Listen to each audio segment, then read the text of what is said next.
ಇದಕ್ಕೆ ಬೇಕಾಗಿರೋ ಇಂಗ್ರೀಡಿಯೆಂಟ್ಸ್ ಏನು ಅಂತ ನೋಡೋಣ. ಅದಕ್ಕೆ ನಾನು 1 kg ಅಷ್ಟು ಚಿಕನ್ನು ಸಣ್ಣ ಸಣ್ಣ ಪೀಸಾಗಿ ಕಟ್ ಮಾಡಿ ನೀಟಾಗಿ ವಾಶ್ ಮಾಡಿ ಇಟ್ಕೊಂಡಿದ್ದೀನಿ. 1 ಇಡಿಯಷ್ಟು ಜಿಂಜರ್ ಇಟ್ಕೊಂಡಿದ್ದೀನಿ. 2 ಸಣ್ಣದು ಟೊಮೊಟೊ, 2 ಹೋಳು ಬೆಳ್ಳುಳ್ಳಿ ಇಟ್ಕೊಂಡಿದ್ದೀನಿ. ಸಣ್ಣದು ಈರುಳ್ಳಿ 2 ಇಟ್ಕೊಂಡಿದ್ದೀನಿ. 1 ಚಿಪ್ಪಷ್ಟು ಕೊಬ್ಬರಿನ ಕಟ್ ಮಾಡಿ ಇಟ್ಕೊಂಡಿದ್ದೀನಿ. 1 ಸ್ಪೂನ್ ಅಷ್ಟು ಕಡಲೆಪಪ್ಪು ಇಟ್ಕೊಂಡಿದ್ದೀನಿ.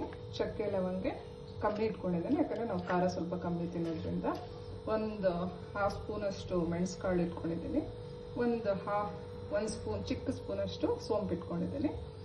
1/2 ಕಪ್ ಅಷ್ಟು ಖಾರ ಪುಡಿ, 1/4 ಕಪ್ ಅಷ್ಟು ಧನಿಯಾ ಪುಡಿ. ಅದಕ್ಕೆ 5 ಮೆಣಸಿನ್ಕಾಯಿ ಇಟ್ಕೊಂಡಿದ್ದೀನಿ. ಏನಕ್ಕೆ ಅಂದರೆ ಖಾರ ಸ್ವಲ್ಪ ಕಮ್ಮಿ ತಗೊಂಡಿರೋದ್ರಿಂದ ಹಸಿ ಮೆಣಸಿನ್ಕಾಯಿ ಯೂಸ್ ಮಾಡ್ತಾ ಇದ್ದೀನಿ. 1 ಇಡಿಯಷ್ಟು ಕೊತ್ತಂಬರಿ, 1.5 ಇಡಿಯಷ್ಟು ಪುದೀನ ಸೊಪ್ಪು ತೊಗೊಂಡಿದ್ದೀನಿ. ಇದೆಲ್ಲದನ್ನು ಇಷ್ಟು ಇಂಗ್ರೀಡಿಯೆಂಟ್ಸ್ ತೊಗೊಂಡು ಇಟ್ಕೊಂಡಿದ್ದೀನಿ. ಈಗ ಸ್ಟವ್ ಹಚ್ಕೊಂಡು ಅದಕ್ಕೊಂಚೂರು ಎಣ್ಣೆ ಹಾಕ್ಕೊಳ್ಳೋಣ. ಎಣ್ಣೆ ನಾನು ಆಲ್ರೆಡಿ ಹಾಕಿದ್ದೇನೆ, 1 ಸ್ಪೂನ್ ಅಷ್ಟು. ಯಾಕಂದರೆ ಚಿಕನ್ ಆಲ್ರೆಡಿ ಎಣ್ಣೆ ಬಿಟ್ಕೊಳ್ಳೋದ್ರಿಂದ ಇದಕ್ಕೆ ತುಂಬ ಎಣ್ಣೆ ಏನು ಬೇಕಾಗಿಲ್ಲ. ಇದಕ್ಕೆ ನಾನು ಆಲ್ರೆಡಿ ಹೇಳ್ದಂಗೆ ನಾನು ಕಟ್ ಮಾಡಿ ಇಟ್ಕೊಂಡಿರೋ ಚಿಕನ್ನ ಹಾಕ್ತಾ ಇದ್ದೀನಿ. ಸ್ವಲ್ಪ ಬಿಸಿ ಬರಬೇಕು. ಸ್ವಲ್ಪ ಬಿಸಿ ಆಗಿದ ತಕ್ಷಣ ಇದಕ್ಕೆ 10 ಪೀಸಸ್ ಅಷ್ಟು ಆನಿಯನ್ ಹಾಕ್ತಾ ಇದ್ದೀನಿ.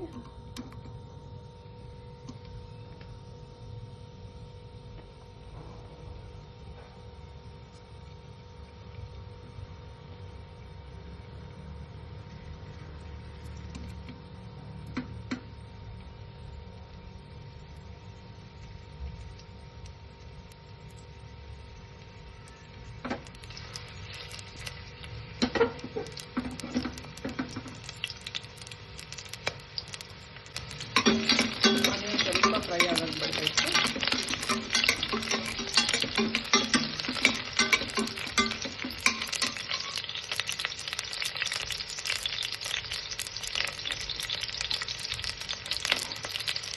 ಸ್ವಲ್ಪ ಫ್ರೈ ಆದಮೇಲೆ ನಾನು ಆಲ್ರೆಡಿ ಕಟ್ ಮಾಡ್ಕೊಂಡಿರೋ ಚಿಕನ್ ಸೇರಿಸ್ಕೊತಾ ಇದ್ದೀನಿ.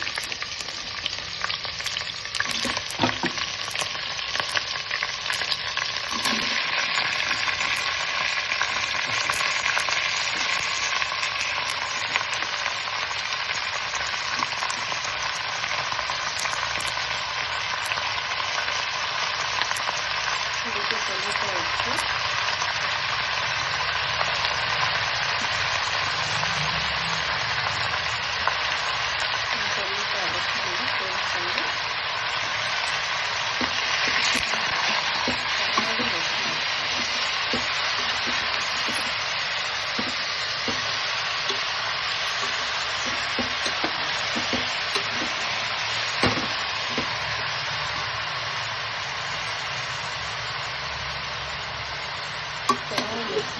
ಸ್ವಲ್ಪ ಫ್ರೈ ಆಗಿರ್ಬೋದು. ಯಾಕಂದರೆ ಇದೊಂದು ಸ್ವಲ್ಪ ಹಸಿ ವಾಸನೆ ಎಲ್ಲ ಹೋಗ್ಬೇಕು.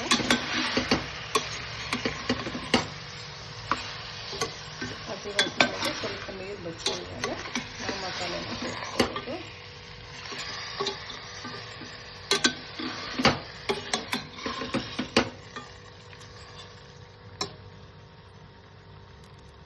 ಈಗ ಫ್ರೈ ಆಗೋದು ಬಿಟ್ಟಿದ್ದೀನಿ. ಈಗ ಮಸಾಲೆ ಹೆಂಗೆ ರೆಡಿ ಮಾಡ್ತೀವಿ, ಇದಕ್ಕೆ ಮಸಾಲೆ ಹುರ್ಕೊಳ್ಳೋಣ.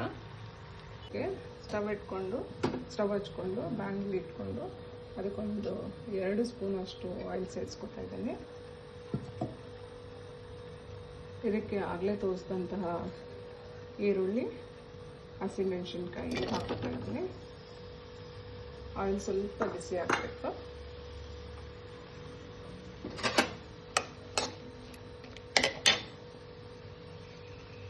ಫ್ಲೇಮ್ ಮೀಡಿಯಮಲ್ಲಿ ಇಟ್ಕೊಂಡು ಇಟ್ಕೊಳ್ಳಿ.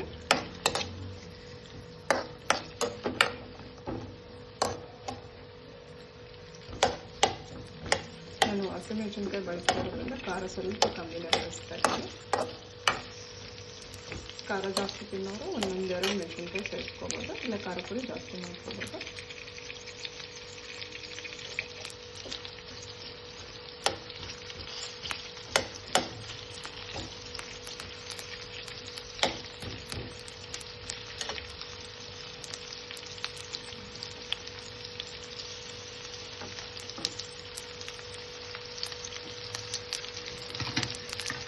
ಇದಕ್ಕೆ ಹದಿನೈದು ಬೆಳ್ಳುಳ್ಳಿ,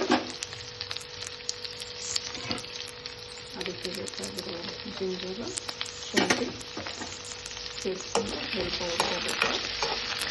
ಯಾಕಂದರೆ ಬೆಲ್ಲ ಸ್ವಲ್ಪ ಹಾಕಿ ಹಾಕ್ಬೇಕು. ಸ್ವಲ್ಪ ಹುರ್ಕೊಂಡು ಆ ಸ್ಮೆಲ್ ಹೋಗಿ ಚೆನ್ನಾಗಿರೋ ಸ್ವಾದ ಕೊಡುತ್ತೆ.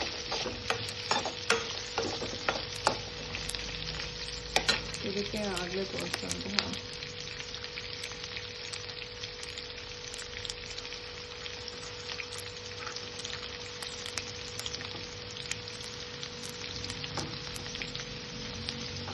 ಶುಂಠಿ, ಬೆಳ್ಳುಳ್ಳಿ ಆಯಿತು. ಈಗ ಮೆಣಸು, ಚಕ್ಕೆ ಲವಂಗ, ಕಡಲೆಪಪ್ಪು, ಸೋಂಪನ್ನ ಹಾಕಿ ಸೇರಿಸ್ಕೊತಾ ಇದ್ದೀನಿ. ಇದು ರುಬ್ಬಿರೋನು ಹಾಕ್ಕೋಬೋದು, ಬಟ್ ಉರಿದಿರೋನು ಹಾಕ್ಕೋಬೋದು. ಬಟ್ ನಾನು ಇದೆಲ್ಲ ಹಾಕ್ತಿದ್ದೀನಿ.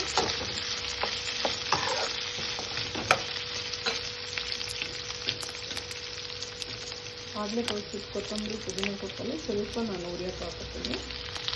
ಒಂದು ಸ್ವಲ್ಪ ಕಟ್ ಮಾಡಿ ಹಾಗೆ ಹಾಕ್ಕೊತೀನಿ.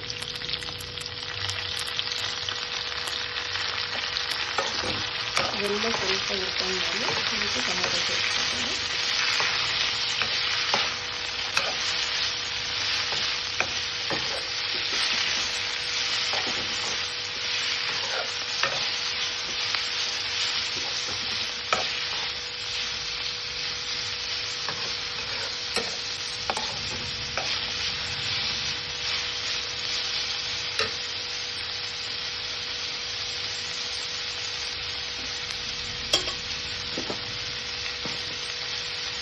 ನಾನೆರಡೂ ಒಟ್ಟಿಗೆ ಮಾಡ್ತಾ ಇರೋದ್ರಿಂದ ಇದು ನೋಡಿ ಚಿಕನ್ ಫ್ರೈ ಆಗ್ತಾ ಇದೆ.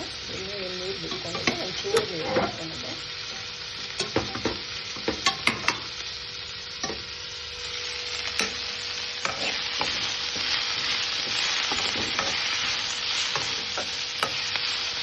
ಒಂದು ಸ್ವಲ್ಪ ಹುರ್ಕೊಂಡಿದೆ. ಅದಕ್ಕೆ ಟೊಮೆಟೊ ಸೇರಿಸ್ಕೊಳ್ತೀನಿ.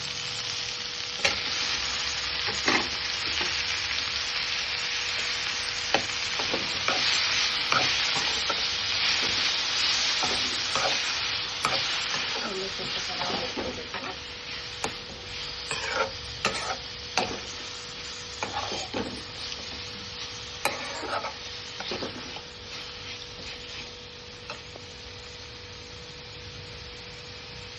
ಮಿಕ್ಸಿ ಜಾರ್ಗೆ ಆಲ್ರೆಡಿ ಹುರ್ಕೊಂಡಿರೋಂಥ ಇಂಗ್ರೀಡಿಯೆಂಟ್ಸ್ ಎಲ್ಲ ಸೇರಿಸ್ಕೊಂಡಿದ್ದೀನಿ. ಅದ್ರ ಜೊತೆಗೆ ಕೊಬ್ಬರಿ ಸೇರಿಸ್ಕೊತಾ ಇದ್ದೀನಿ.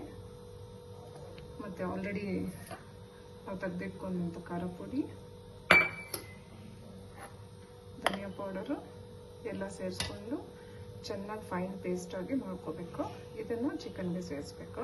ಈ ಚಿಕನ್ ಚೆನ್ನಾಗಿ ನೀರು ಬಿಟ್ಕೊಂಡಿದೆ. ಇದಕ್ಕೆ ನಾನು ರುಬ್ಕೊಂಡಿರೋಂಥ ಮಸಾಲೆನ ಸೇರಿಸ್ಕೊತಾ ಇದ್ದೀನಿ.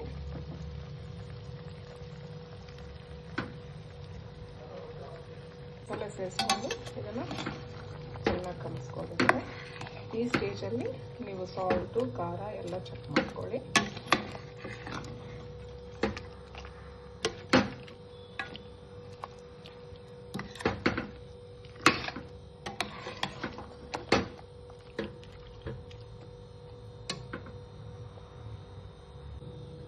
ಈಗ ಒಂಚೂರು ಗರಂ ಮಸಾಲೆ, ಒಂದು ಸ್ವಲ್ಪ ಕಟ್ ಮಾಡ್ಕೊಂಡಿರೋಂಥ ಕೊತ್ತಂಬರಿ, ಪುದೀನ ಮತ್ತು ಮಿಕ್ಸಿ ಜಾರ್ ತೊಳೆದಂಥ ನೀರನ್ನ ಸ್ವಲ್ಪ ಸೇರಿಸ್ಕೊಂಡಿದ್ದೀನಿ. ತುಂಬ ನೀರು ಹಾಕ್ಕೊಳಕ್ಕೆ ಹೋಗಬೇಡಿ, ಯಾಕಂದರೆ ಚಿಕನ್ ಸಾಂಬಾರು ಆಗಿರೋದ್ರಿಂದ ಇದು ನೀರು ಬಿಟ್ಕೊಂಡ್ಬಿಡುತ್ತೆ. ಪ್ಲಸ್ ಇದು ಗಟ್ಟಿನೂ ಆಗೋದಿಲ್ಲ. ಆಮೇಲೆ ನೀವು ವಿಷಲ್ ತೆಗೆದು ಕೂಗಿಸಿದ್ರೂ ಅದು ಗಟ್ಟಿ ಆಗಲ್ಲ. ಈಗ ನೋಡಿ ಒಂದು ಕುದಿ ಬಂದಿದೆ. ಈ ಕುದಿ ಬಂದಮೇಲೆ ಇದಕ್ಕೆ ಲೆಡ್ ಕ್ಲೋಸ್ ಮಾಡಿಕೊಂಡು ಒಂದು 4 to 5 ವಿಷಲ್ಸ್ ಬಂದರೆ ನಿಮ್ಮ ಚಿಕನ್ ಸಾಂಬಾರು ರೆಡಿ. ಈಗ ನೋಡಿ ಚಿಕನ್ ಚೆನ್ನಾಗಿ ಬೆಂದಿದೆ. ಈಗ ತಿನ್ನೋದಕ್ಕೆ ರೆಡಿ ಆಗಿದೆ.